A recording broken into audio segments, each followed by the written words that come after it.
שלום לכם, שמי לבנת הדר. לפני כ3 חודשים עברתי את הסדנה "זה הסוד שלי" של בני רוקח. אני רוצה לשתף אתכם במה שקרה לי מאז הסדנה.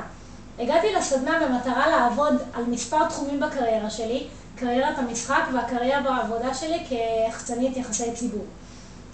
בעצם בסדנה אני כיוונתי לכך שאני אקבל יותר אודישנים. אני טענתי שאני לא מקבלת מספיק אודישנים כמו שאני באמת רוצה, חשבתי שלא הולך לי. עבדתי על הצהרת השאיפות בתחום המשחק, קריירת המשחק שלי.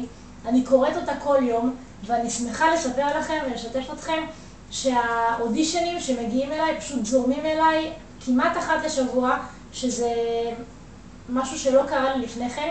אחת לשבוע אני מוצאת את עצמי באודישן, אני מרגישה שעוד ועוד שיחות טלפון מגיעות אליי.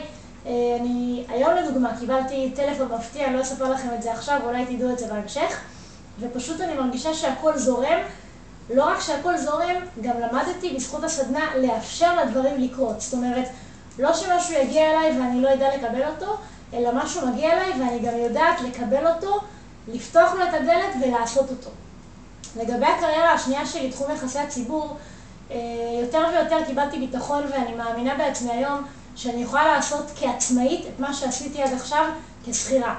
הגעתי להחלטה שאני הולכת להיות עצמאית בתחום יחסי הציבור, ואני פשוט הולכת לפתוח משרד עצמאי כיחצנית יחסי ציבור. זה משהו שהוא מאוד אתגר אותי. היום אני לא רואה בזה אתגר, אלא רק הצלחה מסחררת לפניי. אני בביטחון מלא שאני הולכת לעשות את זה ואני הולכת להצליח. כל מה שעוזר לי זה בעצם ההכרת תודה שלמדתי בסדנה. למדתי להכיר תודה על מה שיש לי, על מה שעוזר לי בדרך, על הכלים שאני מקבלת, על האנשים שסביבי, על המילים, על הדברים החיוביים שאני מקבלת, על המסרים החיוביים שלי, ואני יודעת שזה הולך להוביל אותי קדימה. הסדנה של בני רוקח תעזור לכם, גם אם תהיו שם, וכמובן תיקחו את הכלים איתכם, תדעו למנף את כל הפוטנציאל של הכרת התודה ושל הסיפור שאתם מקבלים. שיהיה לכם בהצלחה. תודה.